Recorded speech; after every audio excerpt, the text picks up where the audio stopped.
क्या आप जानते हैं कि ग्रहों की ऊर्जा से सभी धर्मों के लोग गर्भधारण से मृत्यु तक प्रभावित होते हैं? और ज्योतिष धर्म नहीं, विज्ञान है। इसी वैदिक ज्योतिष के अनुभवी और शिक्षित ज्योतिषियों द्वारा ग्रहों के प्रभाव का आकलन करके आप घर बैठे परामर्श पाइए।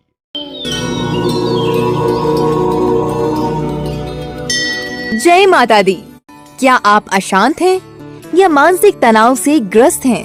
क्या आपका व्यापार घाटे में जा रहा है? क्या कर्जदार और बीमारी आपका पीछा नहीं छोड़ते? क्या आप अपने बच्चे की पढ़ाई और करियर को लेकर परेशान हैं? नशा छोड़ने में कोई बाधा, विदेश यात्रा में रुकावट, या आप हैं निसंतान? क्यों नहीं आती घर में सुख समृद्धि? अगर आप जान नहीं पाते कि कोई समस्या अकारण ही क्यों आपके सामने आ गई, तो कहीं यह हमारे जीवन में क्रूर ग्रहों का असर तो नहीं? तो आपको ज्योतिष विज्ञान का सहारा लेना चाहिए, क्योंकि ज्योतिष विज्ञान वो सब देख सकता है जो हम नहीं देख पाते। आपकी ऐसी हर समस्या का समाधान है। व्यापार में रुकावट, वास्तु दोष, पितृ दोष, काल सर्प योग, महामृत्युंजय जाप, बिना तोड़फोड़ कैसे करें अपने घर का वास्तु ठीक, या किसी भी प्रकार के अनुष्ठान, कैंसर, किडनी, कमर दर्द, घुटनों का दर्द, सर्वाइकल पेन, डिप्रेशन जैसी बीमारियों का दवाइयों और ज्योतिष विज्ञान से उचित समाधान किया जाता है। साथ ही बच्चों की नजर और जिद जैसी हर समस्या का समाधान भी किया जाता है। जन्म पत्री देखी और बनाई भी जाती है। संपर्क करें। ओम नमो आदेश गुरु जी को। सभी दर्शकों को जय महाकाली, जय गुरु गोरखनाथ। दर्शकों, आज इस वीडियो के माध्यम से हम आपको बताएंगे कि वह कौन से 4 कार्य हैं जो भागवत पुराण शक्ति के साथ करने से मना करती है। भागवत कहती है कि ये 4 कार्य व्यक्ति को भूल कर भी संध्या के समय नहीं करने चाहिए। वह कार्य कौन से हैं और उनको करने से क्या नुकसान होता है, इसके बारे में पूरी जानकारी प्रदान करने से पहले हम आपसे कहना चाहेंगे कि यदि अभी तक आपने हमारे YouTube चैनल पंडित नरेश नाथ चैनल को सब्सक्राइब नहीं किया तो सर्वप्रथम हमारे चैनल को सब्सक्राइब कर लीजिए तथा सब्सक्राइब के साथ वाले बेल के बटन को दबाना हर ही ना भूलें, जिससे हमारे प्रत्येक नए वीडियो का नोटिफिकेशन आपको प्राप्त होता रहे और आप उसे देखकर पूर्ण लाभ उठा सकें। अब आप हमारे वीडियो हमारे फेसबुक पेज को फॉलो कर लाइक कर वहां पर हमारे साथ जुड़कर देखकर लाभ उठा सकते हैं। दर्शकों, भागवत पुराण के बारे में आप सभी जानते हैं।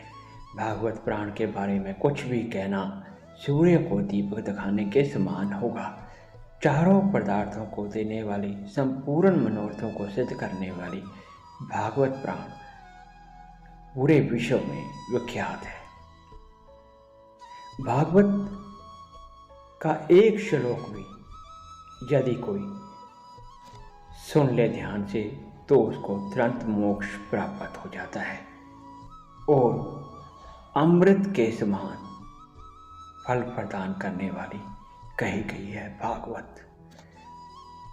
तो जो कार्य भागवत में निषेध कहे गए हैं उनमें से सर्वप्रथम कार्य है भोजन करना। गोधूली बेला अर्थात संध्या का समय, जिस समय सूर्य अस्त हो रहा हो और चंद्रमा उदय हो रहा हो, उस समय भोजन नहीं करना चाहिए। आज के समय पश्चिम सभ्यता के प्रभाव के कारण हम इन बातों को ध्यान में नहीं रखते, जिस कारण हमें संकटों का और रोगों का सामना करना पड़ता है। भागवत पुराण कहती है कि संध्या के समय भोजन भूल कर भी नहीं करना चाहिए। उसके पीछे तथ्य ये है कि जब सूर्य अस्त हो रहा होता है, सूर्य अर्थात अग्नि का कारक, तो जठाग्नि मध्यम होती है और चंद्रमा उदय होता है तो जल तत्व उस समय बलवान होता है। तो जो भोजन आप संध्या के समय करते हैं वह भोजन पूर्ण रूप से पच नहीं पाता, वह विष बन जाता है और नाना प्रकार के रोगों का कारक बनता है। तो इस वजह से भोजन संध्या के समय नहीं करना चाहिए। दूसरा जो कार्य भागवत में करने से मना किया गया है वह है निद्रा। भागवत कहती है कि संध्या के समय भगवान शिव पूरे ब्रह्मांड में भ्रमण करते हैं और जो व्यक्ति संध्या के समय सो रहा होता है वह अपने दुर्भाग्य को स्वयं निमंत्रण देता है। आप उसे परम दुर्भाग्यशाली व्यक्ति कह सकते हैं। वह अपनी दरिद्रता और दुर्भाग्य का कारक स्वयं बनता है जो संध्या के समय सोता है। तीसरा जो कार्य भागवत में करने से मना किया गया है वह है संध्या के समय सभोग करना। संध्या के समय सभोग करने से सूर्य और चंद्रमा दोनों ही निर्बल होते हैं। चंद्रमा मन का कारक है और सूर्य आत्मा का कारक है।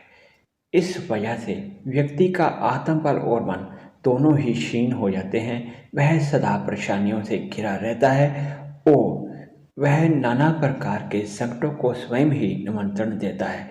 संध्या के समय से भोग करने से जो संतान उत्पन्न होती है वह परम दुष्ट संतान उत्पन्न होती है। इसका एक वृत्तांत भागवत में दिया गया है कश्यप ऋषि का और दैत्या माता दिति का। संध्या के समय सभोग करने से हिरण्यकश्यप जैसे दैत्य का जन्म हुआ था। जो संतान संध्या के समय सभोग करने से उत्पन्न होती है वह वंश के विनाश का कारक बनती है और यदि संतान नहीं भी होती तो भी व्यक्ति अत्यंत दुखी होता है क्योंकि चंद्रमा और सूर्य दोनों ही इस सभोग से नीच अवस्था में आ जाते हैं तो व्यक्ति का मन और आत्मा दोनों ही क्षीण हो जाती है। इस वजह से भूल कर भी संध्या के समय से भोग नहीं करना चाहिए। चौथा जो कार्य भागवत में निषेध बताया गया है, करने से मना किया गया है, वह कार्य है अध्ययन अर्थात विद्या या किसी भी प्रकार का अध्ययन करना शास्त्रों में उस समय मना किया गया है क्योंकि उस समय सूर्य वृद्धावस्था में होता है और चंद्रमा बाल अवस्था में होता है। चंद्रमा उदय हो रहे होते हैं और सूर्य अस्त हो रहा होता है। इस वजह से आत्मा और मन दोनों ही निर्बल अवस्था में होते हैं और इस अवस्था में जो भी हम पढ़ते हैं याद करते हैं वह हमारी मेमोरी में दिमाग में स्थिर नहीं हो पाता, जिस वजह से भागवत कहती है कि उस समय किया गया अध्ययन का कोई लाभ नहीं होता, इसलिए उस समय अध्ययन नहीं करना चाहिए। ये कार्य भागवत शक्ति के साथ संध्या के समय करने से मना करती है।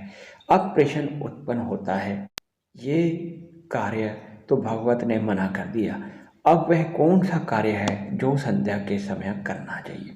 भागवत कहती है कि संध्या के समय भगवान शिव पूरे ब्रह्मांड में भ्रमण करते हैं और जो व्यक्ति संध्या के समय भगवान का चिंतन कर रहा होता है, धार्मिक ग्रंथों का अध्ययन करता है और माला से या बिना माला से ईश्वर का स्मरण करता है, शिव उस पर प्रसन्न होते हैं, उसे चारों पदार्थों की प्राप्ति होती है। घर में संध्या के समय धूप दीप करने से लक्ष्मी कभी उस घर को छोड़कर नहीं जाती और देवताओं की तथा पितरों की कृपा सदा उस घर पर बनी रहती है। तो संध्या के समय यथासंभव ईश्वर का ध्यान करें, घर में धूप बत्ती करें, जिससे ईश्वर तथा पितरों दोनों की कृपा आप पर बनी रहे। तो दर्शकों, ये वो 4 कार्य थे जो भागवत शक्ति के साथ संध्या के समय करने से मना करती है।